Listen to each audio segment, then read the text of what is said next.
તમને ખબર છે ઇન્ડિયન પોસ્ટની એક સર્વિસ હતી, કંઈક 5 કિલોમાં એ લોકો 80 રૂપિયા કે એટલું લેતા હતા બુક માટે, બુક પોસ્ટલ સર્વિસ. એ લોકોએ બંધ કરી નાખી. હમણાં મને ખબર પડી ને તો મને એવો અફસોસ થયો ને એ વસ્તુ જાણીને. વાંચવા વાળો વર્ગ નથી રહ્યો. એ બી છે. અમેરિકામાં છે મારી પાસે, they call it medium ad. તો તમારે they rate it at differently. It should be only books. Okay, nice. પણ મારે કેનેડા મોકલવું હોય તો એ જય વસાવડા આવ્યા હતા ને ત્યારે એમને મને કે થોડી કેનેડા બુક વાળી મોકલી આપો તમે, કારણ કે કેનેડામાં એડમિન્ટનમાં કે ક્યાંક પ્રોગ્રામ કરવાના આવ્યા હતા. તો મેં જે ભાઈ મોકલી તો આપીશ, પણ તમને ત્યાં મોંઘું પડશે, કારણ કે એને 30 કિલો મોકલવાની, 25-30 કિલો બુક. મેં કોઈ $300 થશે, તમે કહેતા તમને મોકલી આપો.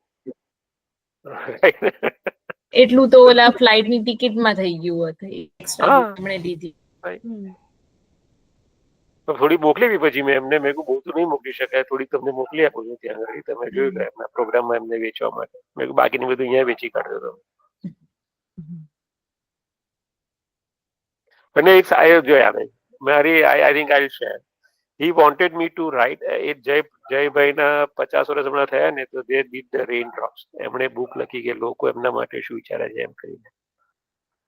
So he wanted me to write something about him.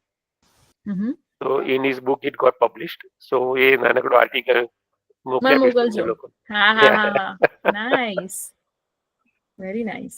એ કે ને એક બીજું લખ્યું હતું મેં અમદાવાદ વિશે, રાઈટ, કે તમે તમારા અને બીજા આપણે ખબર છે તમને લોકોને યાદ બહુ પહેલા છે ને વિજય ઠક્કર કરીને એક ન્યૂઝ રીડર હતા આપણા અમદાવાદ દૂરદર્શન ઉપર.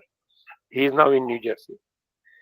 તો એમણે બી લખ્યું હતું કે ભાઈ he wanted to publish the book about vote people think about their homeland, કે તમને તમારા શહેર વિશે તમે શું મિસ કરો છો અહીંયા રહીને, રાઈટ, અથવા તો how do you remember that.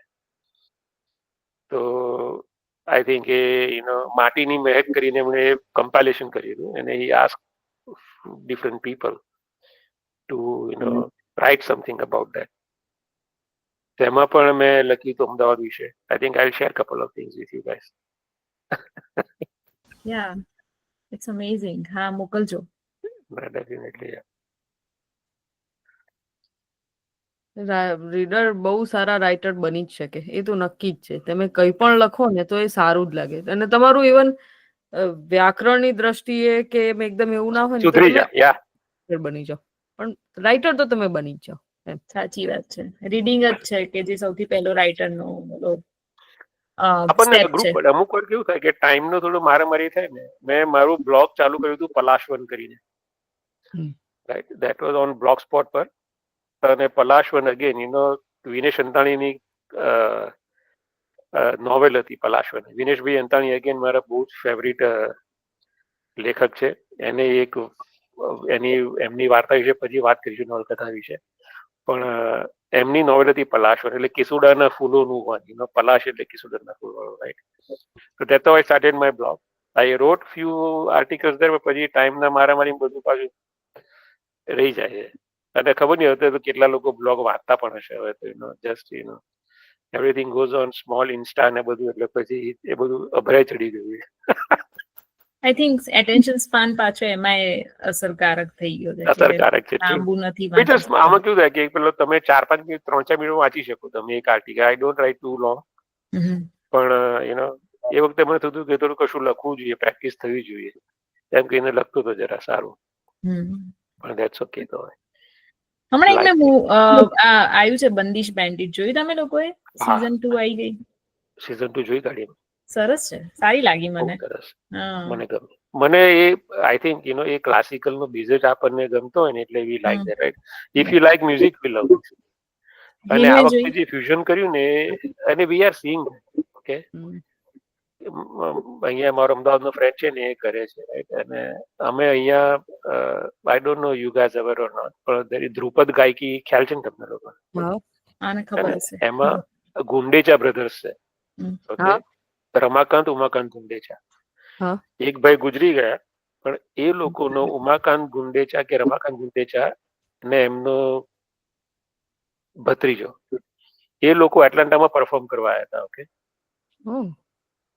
અને હાર્ડલી 60-50 માણસ એમાં હતા. દે આર સ્ટાલવર્સ નીતિ. ઓકે, એ જે ધ્રુપદ ગાયકી જે કે ને હમ. ડાકર બ્રધર્સ પછી એ લોકો પાયોનિયર, Okay. અને ખાલી 50 માણસ, અને સલમાન ખાન ના શો માં $300 ખર્ચીને લોકો Sadness. એટલે Very that's sad. what it is, right? એટલે જે બેમ્બિશ પેન્ડિટમાં આ વખતે જે લોકોએ થીમ મૂક્યો છે ને હમ. કે ભાઈ ફ્યુઝન કે થોડું let how you can make it more લોકપ્રિય. સારું લાગ્યું મને. That બધાએ is બહુ important.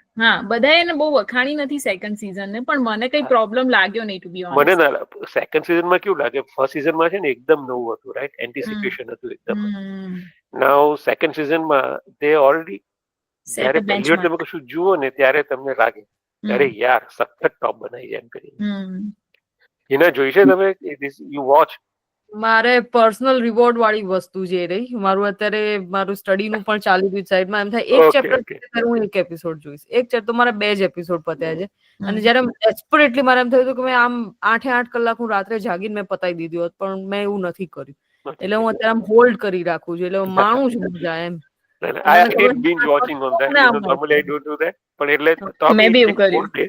2 એપિસોડ એક દિવસે જોઈને એવી રીતે પણ પણ 2 એપિસોડ મને ગમ્યું એનું થોડું.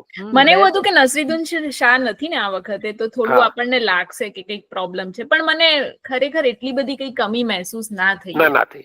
I agree.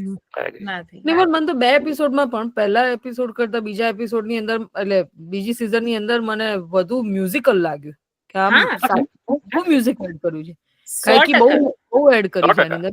સારી વસ્તુ છે. અને બ્રિલિયન્ટ લાઈક છે, એવું નથી આમ કે મેં એલફેલ કઈ એડ કરી દીધું. ના, અને હજી તો you go further down, the way they have tried to do fusion and all that stuff, you will love it. We just don't want to like spoiler નથી કરવું, પણ યુ મજા આવશે, બહુ મજા આવશે. મને તો પર્સનલી આઈ લાઈક ઇટ. મને બી મજા આવી. મને લાગ્યું નહીં કે ભાઈ ગડબડ થઈ કે ખરાબ કર્યું કે આ કર્યું કે તે કર્યું કે મજા ના આવી. આઈ લવડ ઇટ. આઈ થિંક આ જે મોહિનીનું કેરેક્ટર છે ને, એ હંમેશા મને ખાલી એના માટે જ હું આખી સિરીઝ જોઉં છું. ગઈ વખતે બી મને બહુ મજા આવી હતી. એને જે ઓલું સરપ્રાઇઝિંગ ફેક્ટર આપ્યું હતું ને કે એણે નસરુદ્દીન શાહને હરાયા હતા. Oh my God, I had to pause the episode to just grasp that fact. મેં કીધું oh my goodness. અને અમારા ઘરમાં પાછી એના વિશે ચર્ચાઓ થાય. મારા પપ્પા બંડિશ બેન્ડિટ જોવે, ભાઈ જોવે, એટલે અમે પાછા આવી રીતે વિડીયો કોલમાં એના વિશે ચર્ચા કરીએ કે ભાઈ આ જોયું તું, ઓલું હતું, તમને યાદ છે ને? મેં બંડિશ બેન્ડિટ નથી જોઈ, પહેલા એ લોકોએ જોઈ હતી, તો મને કે પહેલા તું જો. એટલે એમણે જોવડાઈ, પછી અમારે ડિસ્કશન થાય એના વિશે. જાણે ઓલા બ્લોગમાં ઘણા ઓલા બધા હોય ને એ રીતે. હા, તો અમારે મને મારો કઝિન હંમેશા કે તમે કોને મોટા પપ્પાને કે આ વસ્તુને રેકોર્ડ કરવા દે, કેમ કે મારે કે જાણવું છે કે કેવી રીતે આ બધી વસ્તુનું એનાલિસિસ કરે છે. મજા આવે. પોઈન્ટ ઓફ વ્યૂ એવા મસ્ત મેચ થાય ને ત્યારે, જનરેશન ગેપ ત્યારે નથી નડતો. એટલે એ બહુ મજાની વસ્તુ છે. મને અને that was I love that. એ જે મોહિનીનું પાત્ર જે બતાવ્યું આ વખતે is coming out more stronger than what it was.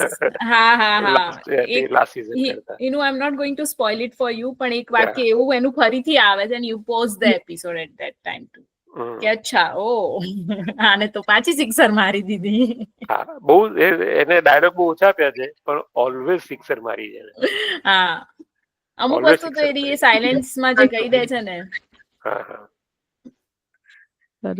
એકદમ છટાથી આમ એક તમાચો મારી દે ને અમુક વખતે, એ બહુ મસ્ત રીતે મારે છે. આમ એકદમ શિદ્દતથી, પ્રેમથી, હમ્બલી. એને છોકરાને કહે છે ને કે પેલી છોકરી આવે છે, પેલી નવી છોકરી, તો કે ના તું ખોટો છે. उसका ही है, सामापा की संगति से यही हो रहा है. મને થઈ ગયું કે વાહ ભાઈ, નાઈસ. યુ સી, ફિનિશ કરીનું પછી આપણે એના વિશે એક આખો એપિસોડ બનાવીશું. આવો આપણે કરીએ, આપણે યાર we can discuss on that. પણ મને આઈ લાઈક ઇટ. મને થોડી અલગ છે ને, કારણ કે એવરીથિંગ બી અગેન આ બધામાં છે ને રેપ, સેક્સ, ગાળાગાળી મોટા ભાગે આ જ થઈ ગયું છે વેબ સિરીઝમાં, right? So when series like this, where it is completely different, you enjoy that. Like મને પંચાયત મને ગમી હતી, મને આ બંદિશ બેન્ડિટ મને ગમી. પછી તમે લોકો રોકેટ બોયઝ જોઈ છે? મને ભાઈએ કીધું છે જોવાનું, પણ પૂરી નથી કરી. જુઓ તમે, ઇટ ઇઝ બેઝિકલી હોમી ભાભા અને વિક્રમ સારાભાઈ બંને ઉપર છે. જીમ સાબ છે. હા, હાઉ એન્ટાયર એટોમિક ઇન્ડિપેન્ડન્સ આપણે લોકો કેવી રીતે મળ્યું ને how that all happen, so wonderfully done, right. અને પછી ગુલ્લક. ગુલ્લક કરીને છે, મેં જોઈ ગુલ્લક, મને બહુ ગમી Gullak. Gullak I loved it. Oh my god, it's amazing. તમે શાંતિથી રિલેક્સ થઈને તમે જોઈ શકો, વિધાઉટ કોઈ પેલા ટેન્શન ને ખબર ના પડે ગાળા ગાળી ક્યારે આવશે ને શું કરશે આ લોકો, હા, મસ્ત અને છે. It has become normal. ये मेरी other thing I family don't like, but that is again my personal view, right, કે આ લોકો જે હવે જે સેમ સેક્સ ના સંબંધો ગમે તેમ બતાવવા માંડે છે લોકો, and they try to mix it in anyways in between. Story લાઈનમાં જરૂર હોય કે ના હોય at times. ના, ये मेरी फैमिली તો નાના છોકરાના પોઈન્ટ ઓફ વ્યૂ થી એના ફેમિલીનું છે. ટ્રીપ ये मेरी family નું હા. બહુ સરસ છે, એમ હેપી હેપી છે. હા. હા, હેપી છે, હા, એ હા. સારી છે. એ સરસ છે. હા, પછી TV એમ તો episode છે. આપણે બધા કરીને જ મોટા થયા છીએ, ઓલમોસ્ટ એવું કે ચાલે, right, we have gone through all this things. પપ્પા ખકડાય, પેલા બાર કૂતરા પાળ્યું હોય, નાના બિટુડાઈ થયા હોય, બધું કઈક કેટલા નખરા કર્યા હશે બધા આપણે કઈ બી અરે નાના તો. પણ Gullak also is very good, એની 3-4 સીઝન સરસ છે. લગભગ લાસ્ટ આવવાની બાકી હશે, એક છેલ્લી સીઝન હા. આવશે કદાચ. હજી આવી જોઈએ, પણ મજા આવી ગઈ. એ બી ફેમિલી બધું સરસ બતાવી છે બધું. બહુ નાઇસ છે, અમુક એપિસોડ તો બહુ જબરદસ્ત છે. મારો ફેવરેટ फैमिली પેલા नोजी नेबर्स, अच्छा आपने ये नहीं किया, मेरा तो यहाँ जा गया. આપકો નહીં પતા? મારા સિંપટ્ટે વાલા પેલું જે એ લાવે છે ને કે પેલું દહીં વડે કે સાથ કોલ્ડ ડ્રિંક કોણ સર્વ કરતા, એ વાળું તો બેસ્ટ. હા, 5-15 વાર જોઈ શકું છું, મને બહુ ગમે છે એપિસોડ. મને ઓલો જે છેલ્લો એપિસોડ છે ને, રાઇટિંગ કેટલું સટલ છે કે યુ એન્જોય ધેટ, અરે ઓલો ભાઈ ભાગીને જતો રહે છે ને, બસ સ્ટેન્ડ ઉપર બેઠો હોય છે અને એને એના ભાઈની જે વાત હોય છે, અરે હું એટલું હસી છું એમાં ઠહાકા મારીને. અને એને જે કીધું ને કે હું હરિદ્વાર જઈને કે યોગ શીખી લઈશ ને પછી કે પોલિટિકલ એનાલિસ્ટ બની જઈશ, મેં કીધું યાર તારો પ્લાન સેટ છે, આ જ બનવાનું હતું લાઈફમાં, અમે બધાએ ખાલી મૂર્ખામી કરી. બહુ સરસ ક્લિયર વિઝન કહેવાય એને, આપણને ખબર ના પડી પણ એને બહુ મોટો શોટ મારી લીધો હતો એમાં. અત્યારે આપણે એવી રીતે બેઠા હોત. તો કેટલો ચાલે તમે વિચાર કરો, if you think through that, કેટલા સાધુ બાવો, કેટલા કથાકારો, દરેક અત્યારે યુટ્યુબની ત્રીજી વિડીયો એવું છે કે કેવી રીતે જીવવું, કેવી રીતે શ્વાસ લેવા, કેવી રીતે પાણી પીવું, કેવી રીતે ખાવું. અલ્યા ભાઈ, અમારા પૂર્વજો બધા કશું કર્યા વગર 80 વર્ષ જીવીને સ્વસ્થ જીવીને ગયા. એ લોકો શીખવા ગયા હતા કે ક્યારે કેટલું પાણી પીવું, પાણી કેવી રીતે પીવું, ઘૂંટડે ઘૂંટડે પીવો, ડોન્ટ ચગ ઇટ ઇન. અલ્યા ભાઈ, પેલી એપ આવે, વોટર બોટલો આવે છે, દે વિલ રિમાઇન્ડ યુ કે વેન ટુ ડ્રિંક વોટર. ગાડા જેવા છે બધા. Can you imagine? People are buying into that. People are crazy. એમને કોઈ નવું કઈ નથી, ચલો આપણે આ વે થી સ્ટાર્ટ કરીએ ને પછી આપણે આવા મોટિવેશનલ સ્પીકર બની જઈએ કે જો પાણી આ રીતે પીને મારી જિંદગી આ રીતે બદલાઈ ગઈ, હવે તમે પણ આ રીતે બદલાવ. They are so desperate to give knowledge, અને આપણે બધા બેઠા છે ઘણા લોકો એવા કે they are also desperate to get that knowledge, and એમાં બંને જણા કુલ બની રહ્યા છે. ઓલો જ્ઞાન આપવા વાળો તો કુલ બની રહ્યો છે, પણ તમે જ્ઞાન લઈને પાછું એનું પ્રદર્શન કરો છો કે હું આ જ્ઞાન લઉં છું ને એમાં હું કુલ છું. તમે વિચાર કરો એટલું ખાલી, રાઈટ, કે ભાઈ કે સવારના પરમાં ખાલી પેટલે આટલું કરો તો ભાઈ સારી રહેશે. કેટલી શું તમે ખાલી પેટે ખાઈ શકો, એક જ વસ્તુ ખાલી પેટે ખવાય, the moment you ate something તમારું પેટ ભરાઈ ગયું, you can not do anything else as ખાલી પેટ. ઓલું ચા વાળું કીધું છે કે તમે ચા ખાલી પેટે પીશો તો તમારે એસિડિટી એ ઝેર સમાન છે. મેં કીધું અહીંયા ચાલશે જ નહીં, કાંટો જ નહીં ચડે ચા દૂધ વગર, અને તમને એસિડિટી જે થવું એ થઈ જાય, પણ આ તો જોઈશે જ. એ જ કહું છું ને કે કેટલા આપણા વડવાઓ જે મેઇન પોઈન્ટ જે છે ને કે don't go after stress, don't go after comparison, don't run after, એ તો કોઈ વાત જ નથી કરતું, right? They are not talking about that, but that's okay, as long as we know what we don't have to do, then we are good. Yes, હા, એટલું ખબર હોવી જોઈએ કે કોને ફોલો કરવા છે ને કોને તો ક્યારેય નથી કરવા. ક્યારેય નથી, અમુક એવા છે ક્યારેય નથી કરવાના. people